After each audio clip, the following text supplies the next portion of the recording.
Is your paper clutter so bad that you hate to check the mail? That used to be me, because I knew I was just going to get more paper clutter to go with the rest of my paper clutter, and in my mailbox was going to be a bunch of junk I don't need. Today we have the electric bill, which I actually have just gone paperless on that. We've got a newsletter and a newsletter and another newsletter. I don't even read newsletters. I did try to opt out of this one newsletter, but it wouldn't let me. So I don't know. I feel like I'm wasting their money, but I can't opt out. But here's the thing that we do. The first thing that I did with that mail is I sorted it. And honestly, I know now that I have that bill is paperless now, and so I don't even need to keep that bill. But the first thing that you need to do when you get your mail is sort your mail. If you get it at your mailbox, at your house, or if you have to go to the post office, sort your mail very first thing, and then I'll show you what to do with it next. Okay, here's the next thing that we're gonna do with this mail, because I don't need any of this mail. Look at this. This is my trusty trash can. That's what we do with mail that we don't need. We don't even take it into the house. If we haven't met, I'm Gwen, and I am a recovered paper piler, and I am here to simplify your paper clutter. So let me help you with your mailbox. Let's get rid of the mail coming in to where there's not so much junk mail coming in.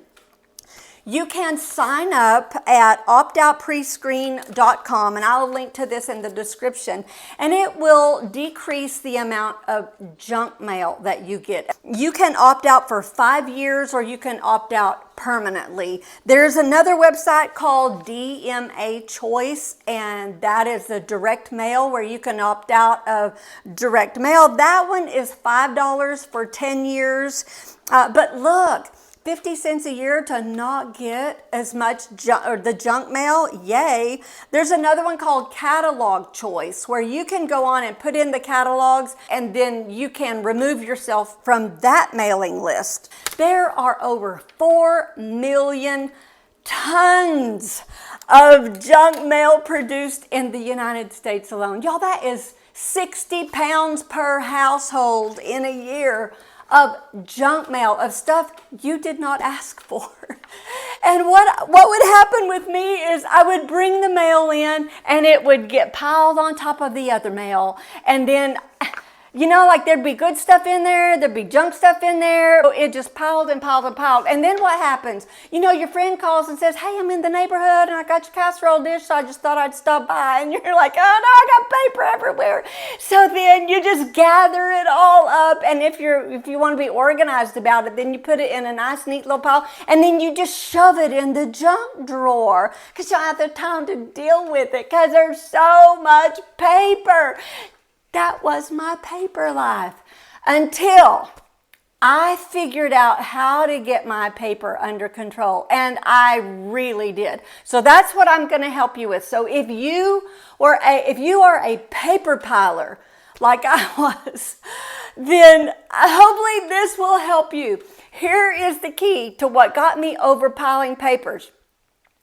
I went vertical. Because to me, a basket of paper is a junk drawer. Now, there is a system, and maybe this will work for you. If you do fine with stacks of paper, I don't do fine with stacks of paper. If you do fine with stacks of paper, this might work for you.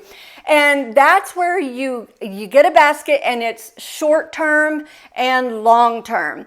You just put all of those in a basket, and then you deal with them at the end of the week or end of the month, and then the long term, you deal with it like just at the end of the year. To me, that would make me file an extension on my taxes. The basket system for me is like another junk drawer, and I have overcome the junk drawer thing, so I am not about to go piling stuff in a basket and making it a junk basket, because that's exactly what it would be for me, as a junk basket. I have to have paper where I can see it, because For me, out of sight, out of mind. If I put that water bill in the drawer, I'm never going to see it again. They're going to be adding it to my next bill because I forgot to pay it because I didn't see it. So for me, I have this little mantra that I have had to come up with called do it now. So when I get my water bill is the only thing that I have, aside from my tithe at church, is the only thing that I really have to write a check for, aside from a few occasional things, but consistently. So for my water bill, that's the only thing also that I have in a basket is just my labels that I created. And I have already stamped the envelopes. They're already ready to go. That is in a basket in my drawer, my utility drawer. I don't have a junk drawer. I recovered from the junk drawer. Watch my other video that I did about how to get rid of I Swedish death cleaned my junk drawer. Now, as far as what I have to deal with immediately, this is my solution for that. Now, in my previous my 31 things that I quit to simplify my life, I'll link to that video. I had a tray here which helped tremendously because this is the landing place for my earbuds. And my husband keeps his earbuds here, and he keeps a couple of ink pens here. When he comes in, he will put his keys. Now, instead of, we had a tray there where he put his keys on the tray. There's a hook on this system here where he can hang his keys. And so what I have in here, I know this is projects. These books are projects that I'm working on. This one also is a couple of projects that are a little more down the road. This is my budget book because, y'all, I'm so old school. I have the Every Dollar app for budgeting, and it is the best out there. But y'all, I am just pen and paper, my little spiral notebook. My mama taught me how to budget, and with the spiral notebook, and that's just what I prefer. So I keep that. And then this top one is things that need to be taken care of now. Then this empty one is for some business things, and we're all caught up with our business paperwork right now. So that's what I would do with things that I'm currently working on. I gotta have it vertical because, y'all, honestly, if this was all stacked right here, you know what would happen? I would not know what is in here because it's all one big mess, and I just could not separate a stack in my mind. So this separates it for me. It's a vertical, it's very easy. I know what goes where. So vertical storage. And if you don't have much room for storage, always go vertical. So now let me show you what I do with my paper, with things that I have to file. I had 3 filing cabinets or drawer. I had a double metal filing cabinet. Then I have 1 box. Actually, I used to have another box. I condensed them all. Now I have 1 box. But it took me taking some time, and I just pulled out that filing cabinet, and I was the paper declutter ninja.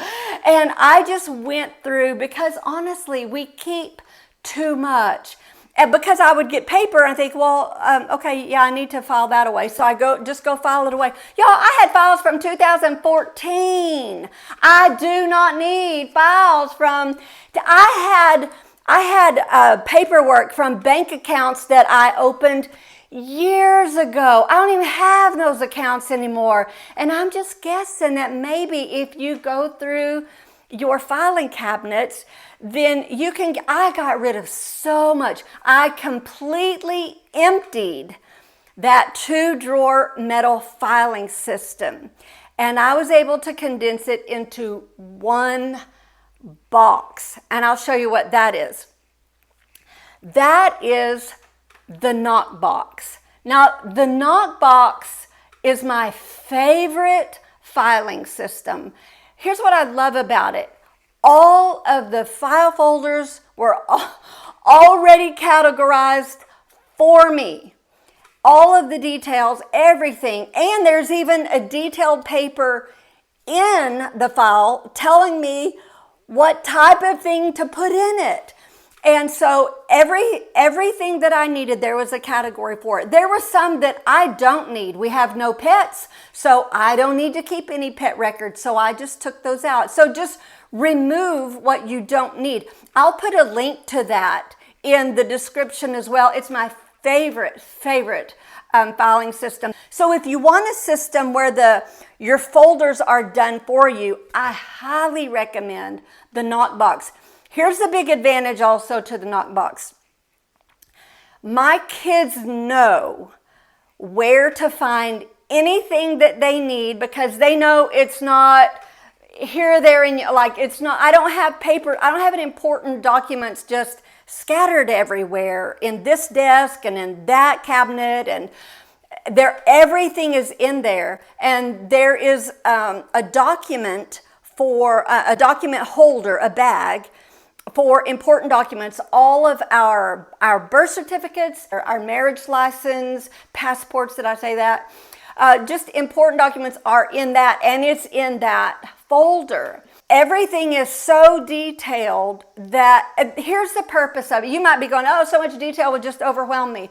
But when I'm no longer here, when I pass away, my husband passes away, and my kids need to find our important information, they know where to find it. And so it just completely is going to simplify things for our kids down the road. If we were away and they needed important documents of ours, if they needed insurance information or they needed some medical information, they would know to go to the Knockbox, and it's labeled. They would be able to find exactly what they needed. And what this did in simplifying it for me is I have one location for all of my important documents. How it was before is I had paper, I was always trying to deal with the paper, and the clutter would mess with me, and I wouldn't want to deal with it because it just got so overwhelming. And then I knew that I'd have to go file some of it in there, so I'd have to take bills into the other room. It seemed like a big production just to deal with mail or pay the water bill or do any kind of correspondence. So I had to just condense everything to this one area. I have zero paper clutter, and I know where everything that I need, every document, I know exactly where it is. Here's where I would start if I were you. Start with your system, because if you just try to deal with all of your paper clutter first and you don't have a good place to go with it, it's going to be like spinning your wheels or walking in sand. It's going to be hard. But if you will first opt out of all your junk mail, try to get as little coming in as possible, start there, and then create your system where you've got your things that you're working on now, the things that you've got to deal with. And if you are a piler like I was, and it just drags you down and causes you to procrastinate, that's what it did. It made me procrastinate. Think vertical. I'll link to this as well in the description. This is my favorite vertical system. This works for me. This will go on the wall, and actually I intended to take this basket down and put it on the wall, but I decided I like it that it's right within reach right here. So then I also added a bulletin board and a dry erase right here, so I can just write my quick notes on that. So that is very helpful. This is my whole workstation. This is the whole thing right here, and then my files right next door. And then my really important documents that I need to keep long term, like tax information and things like that, all that is in a safe. Take 15 minutes and go through those files. Just take out the things that you know you don't need first. Get your trash can and just start chunking all the old stuff. And then you can categorize your other things like, okay, this, I'm not real sure about, this I know I need to keep. And you can kind of put those things in 2 piles and then take another 15 minutes and go through those things. But if you set up your filing system before you go through that, you'll have a place to put it. If you just start, you will be able to get rid of your paper clutter and you'll be able to manage it. Good luck with your paper clutter. I know you can do it, all right? So join me in my next video and I appreciate you watching.